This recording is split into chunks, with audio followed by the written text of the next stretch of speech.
Il vous éclaire, il vous attire, il vous parfume dès votre arrivée.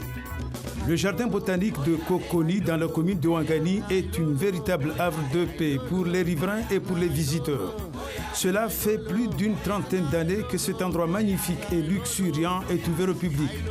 Unique en son genre dans l'île au parfum, ce parc végétal de plus de 3 hectares regorge une centaine d'espèces de fleurs et d'arbres dont près d'un tiers est endémique. Parmi les plantes qui captent votre regard dès votre arrivée, celle-ci, appelée l'arbre du voyageur. Il fut un temps, il y avait des voyageurs qui empruntaient des sentiers pour marcher et arrivés en plein milieu, comme c'était vers la tombée de la nuit, ils se sont perdus. Comme ils se sont égarés pendant plusieurs temps, du coup ils n'avaient pas d'eau, ils n'avaient rien. Mais en coupant cette branche, ils voyaient de l'eau qui sortait. Et ils ont bu cette eau, ils sont survécus.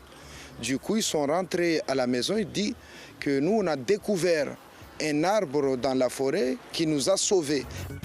Autre espèce qui ne passe pas inaperçue dans cet endroit paradisiaque, cet imposant acacia.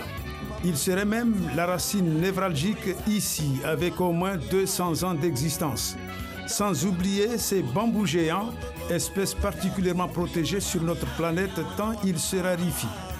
Mais au-delà de l'aspect botanique et touristique que ce lieu représente, il pourrait aussi offrir d'autres horizons.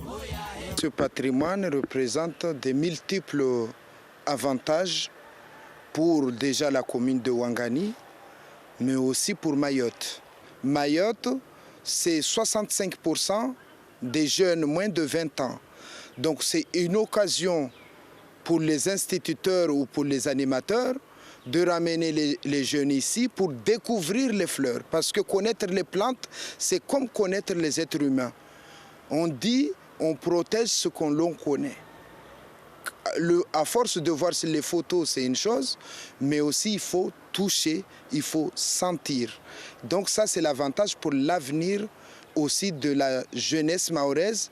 Demain, peut-être venir visiter ce jardin avec les jeunes, ça peut lui permettre de donner une idée d'aller suivre des études supérieures pour devenir des spécialistes de botanique ou autre chose.